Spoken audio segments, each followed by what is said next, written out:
18h sur nos ondes, bienvenue à vous dans ce journal. À la une de l'actualité, ampleur de la corruption au Sénégal, à la date du 23 décembre, l'OFNAC a reçu 107 plaintes à Dakar, comme à l'intérieur du pays. Des pratiques de corruption qui coûtent plus de 100 milliards à l'économie du pays. L'OFNAC qui a remis au procureur plus d'une vingtaine de dossiers. La balle désormais dans le camp du procureur de la République. Une révélation de la présidente de l'OFNAC, Seynabou Ndiaye Diakhaté. À suivre dans ce journal, notamment un extrait de l'émission Objection de ce matin. Et puis, coronavirus au Sénégal, un nouveau décès et 86 nouvelles contaminations enregistrées, réparties entre Dakar, Touba, Kaolack, Louga. Le point du jour à suivre dans ce journal. L'actualité nous amènera également au Burkina, où l'investiture du président réélu Roch Marc Christian Kaboré est attendue demain, lundi. Parmi les personnalités, le chef de l'État Macky Sall attendu, mais il n'y aura pas de mobilisation comme à l'accoutumée pour accueillir les chefs d'État, prétexte évoqué la recrudescence de la pandémie. Sud-Soir. Aïssatou Gueye-Ba. À la présentation, mais d'abord cette colère des conseillers municipaux de la commune de Passy, regroupés au sein du groupe de réflexion et d'action de Passy. Ils interpellent le maire sur le foncier et sa gestion. Le groupe de réflexion et d'action de Passy entend même saisir le ministre des collectivités territoriales et demande l'audit de la municipalité.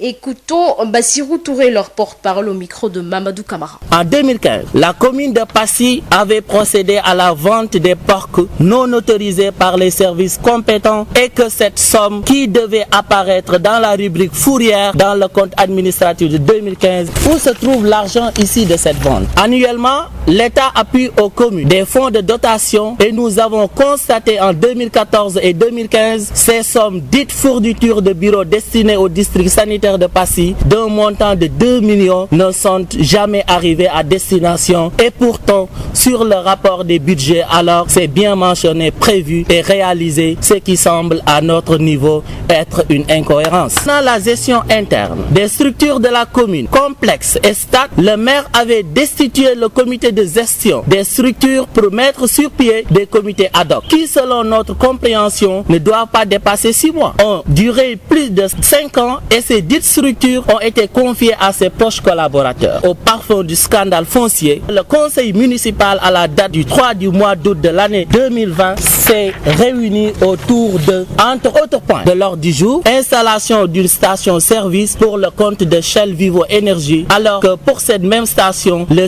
maire de commune de Passy s'est fait établir une autorisation de construire à son nom et non celui de Vivo Énergie à la date du mois d'avril 2020. La convocation du conseil municipal date le 3 août 2020, donc ce qui est une incohérence totale. Que beaucoup de personnes à Passy détiennent des papiers d'attribution de l'eau et parcelles après avoir payé les frais de bornage de 40 000 francs, sans pour autant identifier leur site. À cela s'ajoutent des terrains lotis pour l'extension des quartiers sans autorisation des autorités compétentes dont la DESCOS avait procédé à l'arrestation de ce lotissement irrégulier qu'il n'a jamais cessé. À la récente saison hivernale, Passy était victime d'inondations et a reçu des dons de ciment, de riz, etc.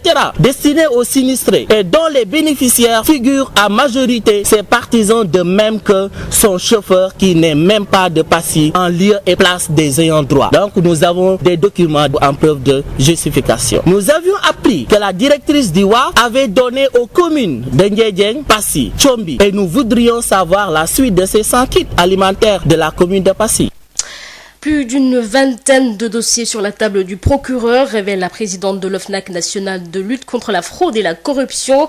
Des dossiers jusqu'ici sans suite. Seynabou Ndiaye Diakhaté dégage ses responsabilités dès l'instant que ces rapports sont transmis au procureur. Est-elle à jour face à ses compétences, ses missions déclarées? Oui, affirme Seynabou Ndiaye Diakhaté. C'était dans Objection de ce matin avec Bayo Marguerite. Nous l'écoutons. Oui. Élaboré par l'OFNAC. Rapport d'enquête, rapport d'activité. C'est ça. Oui. Les rapports d'activité, c'est les rapports donc, qui mettent en revue l'ensemble des activités menées par l'OFNAC durant l'année. Ces rapports sont remis par le président de la République et ensuite publiés par tout moyen approprié. Là, ça entre dans le cadre de notre obligation réditionnelle. Et vous êtes à jour. Et vous êtes à jour. Il ne nous reste que le rapport de 2019 qui est prêt, mais vous savez la situation qu'on est en train de vivre. ne nous permet pas de remettre ce rapport tout de suite. En dehors de ces rapports donc d'activité, il y a les rapports d'enquête. Oui. Les rapports d'enquête, c'est les rapports issus de nos investigations, à la suite de plaintes ou de dénonciations. Alors, ces rapports sont remis directement au procureur de la République. Au nombre de combien, le volume? On a déposé plus d'une vingtaine de rapports Ah oui? au niveau du procureur de la République. Mais ce qu'il faudra noter dans le texte, c'est un argument de texte que j'invoque, le dépôt du rapport auprès du procureur de la République dessaisit la FNAC. Une fois le procureur saisi, nous sommes dessaisis. Donc c'est à lui de répondre éventuellement à une question par rapport aux suites réservées à ces rapports. Oui, justement. Vous savez qu'il y a un principe en droit. J'ai été procureur de la République. Voilà. L'opportunité des poursuites. Oui, donc c'est lui qui apprécie librement la suite à donner à un rapport. Quand vous avez été interpellé, vous lui avez renvoyé la question. Je vous ai remis autant de rapports. C'est ça, non? Et mon travail s'arrête là. S'arrête là. C'est à lui maintenant de faire le reste. Mais ces dossiers nécessitent quand même une suite. Oui, mais la suite revient au procureur de la République. Nous, on aura fait Est-ce que vous ne trouvez pas un goût d'inachevé de votre travail par rapport à tous ces dossiers qui lui ont été soumis et qu'il n'y a pas de suite?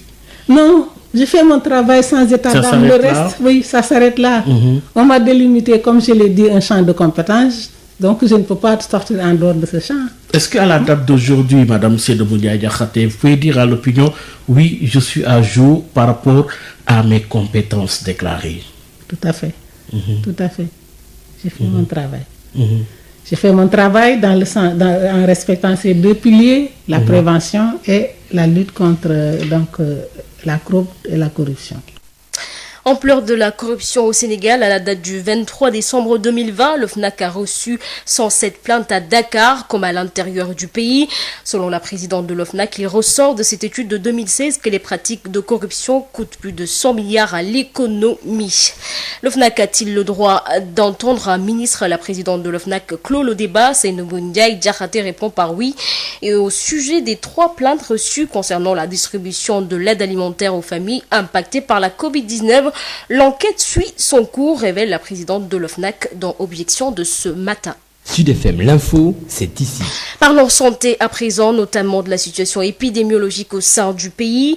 Le bilan du jour fait état d'un nouveau décès, 86 nouvelles contaminations, dont 50 issues de la transmission communautaire. Par ailleurs, 55 patients sont déclarés guéris après avoir été contrôlés négatifs au Covid-19.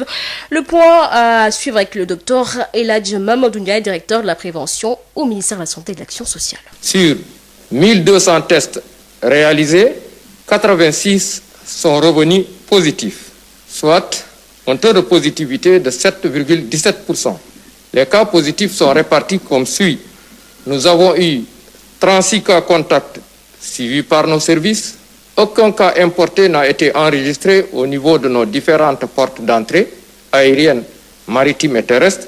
Et nous avons répertorié 50 cas issus de la transmission communautaire répartis comme suit. 8 à Kaolack, 6 à Touba, 4 à Dara, 3 à Dakar Plateau et au Mariste, 2 à Grand Dakar, Matam, Mbao et Thiès, 1 aux Almadies, Amitié, Mbao, Cité Biagui, Cité Millionnaire, Darou Mousti, Grand Yoff, Guinguinéo, Louga, Mamel, Mbour, Ouakam, Ouest Foire, Ourossogui, Sacré-Cœur 3, Saraya, Tivaouane Peulh et Yoff. 55 patients hospitalisés ont été contrôlés négatifs et déclarés guéris. 32 cas graves sont pris en charge dans nos services de réanimation. Un décès a été enregistré ce samedi 26 décembre 2020. L'état de santé des autres patients hospitalisés est jugé stable. À ce jour, 18 609 cas ont été déclarés positifs, dont 16 936 guéris, 388 décédés et donc 1284 patients sous traitement. Le ministère de la Santé et de l'Action sociale présente ses condoléances à la famille éplorée et souhaite un prompt rétablissement aux patients encore retenus dans nos services et à ceux qui sont également suivis dans nos domiciles. Le ministère de la Santé et de l'Action sociale exhorte les populations au respect strict des mesures de prévention individuelles et collectives. Et avec pour objectif de lutter contre la propagation du coronavirus, le conseil départemental de Mbour, au chevet des écoles, un lot important de tables-bancs est mis à la disposition des établissements scolaires pour le respect de la distanciation physique et les mesures barrières. Voici l'âge Ngaridia, la commission éducation du conseil départemental de Mbour, au micro de Moustapha Sall.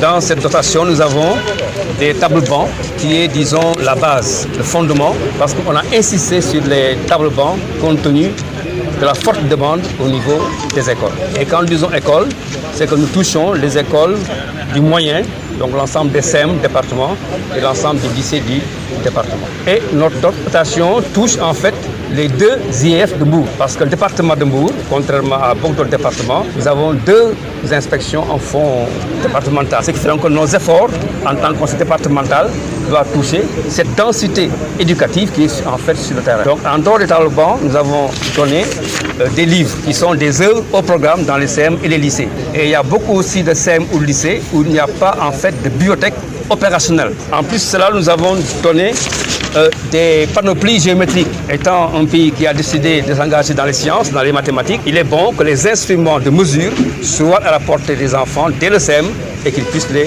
manipuler. Enfin, nous avons donné des cahiers et en tenant compte notamment des difficultés du point des parents pour l'achat de fournitures, les accompagnant un peu dans ce secteur-là. Le coût s'élève pour les tables-bancs à 34 millions et pour les fournitures à 10 millions. Mais vous voyez, en même temps qu'une table-banc, si vous donnez ça à un élève, vous contribuez dans la jonction avec le principe sanitaire, n'est-ce pas, de principe barrière, mais en même temps, pour nos écoles, ça crée un autre handicap. C'est que le nombre d'élèves qu'il y a dans cette classe est fortement diminué et vous n'avez pas assez de salles démultipliées pour les remettre là-bas. Donc vous désengorgez la salle, mais vous n'avez pas où mettre les enfants. Ce qui fait que de fait, vous serez obligé de les ramener dans la classe et de les maintenir au moins par 2 par table. Mais au moins là où il y avait 5 par table ou 3 par table, si on réussit à renforcer un table-banc et à avoir seulement 2 à 3 par table, pour nous, c'est gérable, parce qu'il faut faire avec l'existant. Donc forcément, les tables-bancs seront les bienvenus au niveau de ces établissements. Pendant ce temps, le collectif des adhérents pour la défense des intérêts de la mutuelle de santé des agents de l'État de Bombay sonne l'alerte. Il accuse les responsables de mauvaise gestion. Écoutons Céline Bassirou Mbaké avec Adam Ndiaye. Nous avons une mutuelle de santé qui, comme toute autre mutuelle, a pour objectif de combler le 5e dont l'État ne prend pas en charge. Ces agents, bien sûr, ont des familles, des enfants et des épouses. Donc, la mutuelle les prenne au niveau de leur couverture médicale, comme le veut le président de la République, qui a prôné pour une couverture médicale totale. Nous avons une mutuelle qui fédère tous les agents de l'État. Et au niveau national, nous pèsons lourd parce que nous avoisinons 50 000 au niveau national, qui cotise 4 000 la moyenne, et ça nous fait, mine de rien, un budget de 2 milliards par année, et qui au finish est géré par 1-2 personnes qui se disent membres de bureau président-trésorier, laissant derrière eux des administrateurs, des adhérents qui cotisent à la base et qui délèguent des membres pour gérer cette affaire. Donc il y a un problème de mal-gouvernance, de malversation. Je veux dire, la construction de ces immeubles qui peut-être est utile, bien sûr, mais il y a la priorité. La priorité, c'est la prise en charge des adhérents du point de vue sanitaire. Maintenant, tous les bénéfices peut-être qui restent à la fin du budget peuvent être investis ailleurs. Mais vraiment, l'heure est grave et il est temps d'alerter. Cette alerte ne peut se faire qu'au niveau de la base, parce que ce sont nous qui cotisons notre argent. Sud FM vous transporte partout au Sénégal et dans le monde. Sud International. Le président Macky Sall participera demain lundi à Ouagadougou à l'investiture du président burkinabé Roch Marc Christian Kaboré, réélu à l'issue de l'élection présidentielle de novembre dernier avec la recrudescence de la pandémie. Il n'y aura pas de mobilisation des communautés pour l'accueil des chefs d'État. Le président Macky Sall, au cours de son séjour, ne rencontrera pas la communauté sénégalaise pour des raisons liées à la pandémie. Des doléances que la communauté sénégalaise compte tout de même transmettre transmettre au chef de l'État, rassure le secrétaire général de cette communauté. Mamadou Diarra est au micro de Mathieu Samda. Situation exceptionnelle, mesure exceptionnelle. Parce que chaque fois qu'il venait là, vraiment les gens sortaient les beaux boubous. On faisait avec nos frères et sœurs burkinabés pour accueillir. Mais cette année quand même, à cause de la situation épidémiologique, les gens quand même, ils ont interdit tout rassemblement vers l'aéroport. Donc il n'y aura pas au tarmac d'accueillir le président. À chaque fois aussi qu'il venait, il réunissait la communauté. Là aussi, il n'y aura pas de rencontre. C'est à cause des mesures barrières. Mais de toute façon, avec le président Arona Dia, qui est le président et puis qui est responsable, nous, on avait des doléances qu'on a fait passer par lui. Quelques mots de ces doléances? On a une coopérative d'habitat de 500 membres. Actuellement, pour avoir des terrains au Sénégal, vraiment, c'est un vrai parcours de combattant. Mais le président nous avait rassuré lors de son dernier passage ici au Burkina de créer une coopérative d'habitat. Lui-même, il nous a appuyé. Mais vraiment, avec cette coopérative d'habitat, à l'heure où je vous parle, les derniers trucs, c'était le mois d'octobre qu'on a fait le dernier tirage, qu'on a envoyé. On a presque 108 millions et quelques. Là maintenant, il y a même d'autres choses. Tout ça, on l'a donné, on l'a donné au président, quand même, Arona Dia, qui est notre président de communauté, de le remettre au président et au ministère des Sénégal de l'extérieur. Ça, c'est une doléance quand même que les gens, vraiment, on s'est battu pendant plus de 20 ans, on ne l'a pas eu. Pour la première fois qu'un chef d'État est venu nous rassurer qu'on va avoir. Là, quand même, c'est une des doléances quand même qu'on fait passer. Là, de toute façon, le reste, c'est toujours accompagné aussi, si le président après, avec le ministère des Sénégal de l'extérieur, puis aussi, il y a des cas sociaux ici. Donc, ils sont là au foyer. Tous ces gens-là, il faut qu'on puisse quand même les rapatrier. Au Cameroun, au moins 37 personnes, dont 10 femmes et 4 enfants, ont été tuées ce dimanche 27 décembre dans la collision d'un bus contre un camion dans le centre du Cameroun. Le bus a fini sa course dans un ravin et 19 passagers ont également été blessés. En Centrafrique, le vote se poursuit ce dimanche 27 décembre pour élire son président et ses députés dans un contexte tendu. Si la situation est calme dans la capitale, des perturbations ont été recensées en province. 1,8 millions d'électeurs sont appelés aux urnes pour ce scrutin présidentiel et législatif. Jour de vote également au Nigeria. Quelques 7,4 millions d'électeurs sur 23 millions d'habitants sont appelés aux urnes de 8h à 19h. 2020, une année 2020 qui tire à sa fin. La rétrospective des faits marquants de l'année 2020 à Fatick, la pandémie de Covid-19, les dégâts causés par les inondations, soulèvement des conducteurs de moto Jakarta contre la police après la mort brutale d'un des leurs, suite à une opération de rafle. Voilà entre autres les faits marquants, ou plutôt les faits qui ont marqué la région de Fatick en 2020. Le rappel de ces faits avec Goursar.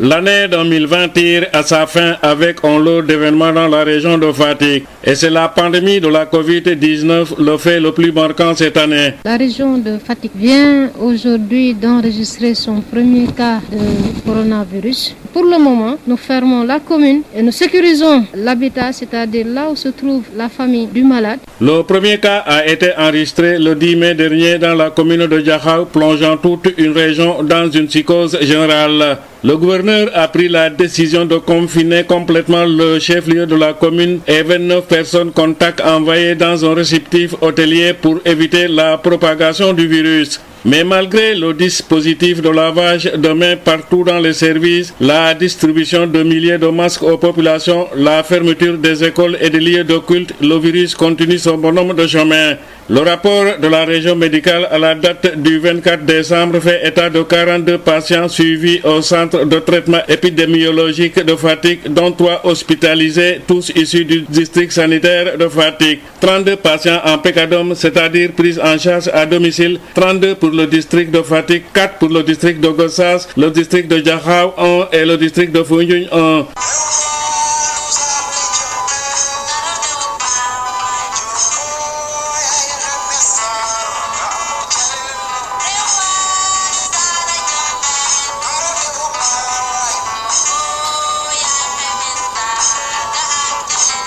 Les inondations figurent aussi dans le lot des faits saillants de l'année 2020 dans la région de Fatick. Les pluies diluviennes ont causé d'énormes dégâts dans plusieurs communes. Une vingtaine de maisons effondrées à Passy et plus de 100 sinistrés après 120 mm de pluie en une seule journée selon Pape Adama Cissé, maire de la commune de Passy. Nous avons eu une calamité naturelle ce week-end avec de fortes pluies. Nous avons reçu en une journée 212 mm de pluie, l'équivalent de toute une saison de pluie en temps normal. Voilà ce qui a causé beaucoup de dégâts. Plusieurs maisons envahies par les eaux au niveau de la commune de Sokone, dont celle du Khalif.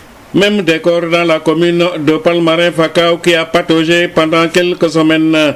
Ces pluies ont dévasté des champs de mil, d'arachides et de maïs dans la commune de Nioro-Alassane.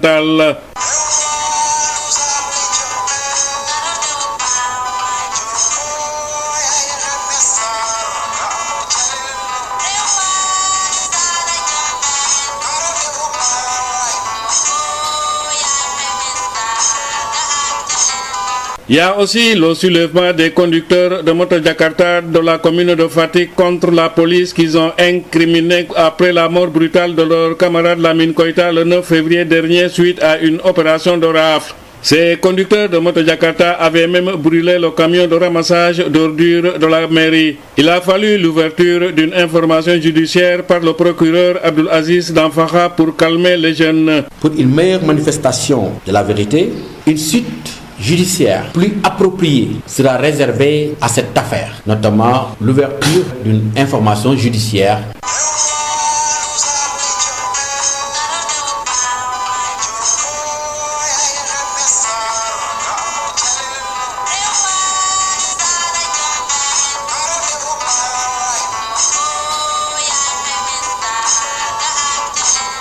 L'émigration clandestine et les accidents de la circulation ont fait également beaucoup de victimes dans la région de Fatick, sans oublier plusieurs personnalités qui sont décédées. Pape Ibrahima Ndiaye, ancien sous-préfet de Koulor dans le Goudouri, Sanguignan, maire de la commune de Thiaré-Ndialgui, Omar Ngaladem, Khalif de Sokone et Serigne Abdoulaye Diom de Diofior. Que la terre leur soit légère.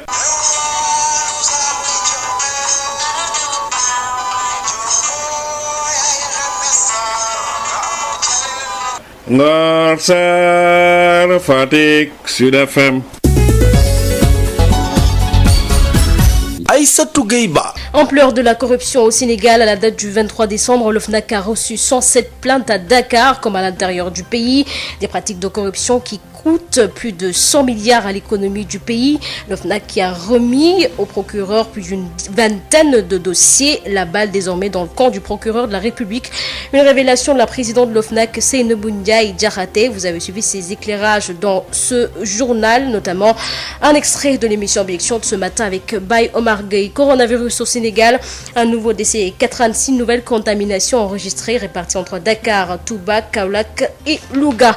L'actualité nous a également amené au Burkina Faso où l'investiture du président réélu Roch Marc Christian Kaboré est attendue demain, lundi. Parmi les personnalités attendues, le chef de l'État Macky Sall. Mais il n'y aura pas de mobilisation comme à l'accoutumée pour accueillir les chefs d'État. Prétexte évoqué, la recrudescence de la pandémie. Voilà, c'est la fin de ce journal. Merci de l'avoir suivi. Merci également à Pape Abdoulaye Dieye qui en a assuré la mise en onde à 21h. Retrouvez Odile Minkilan pour le journal en Wolof, bien entendu. Dans un instant, la suite de la rediffusion de l'émission Rétrosport avec El Hadj Pape Dieng et El Hadj Malick Ndiaye. Bonne soirée à vous.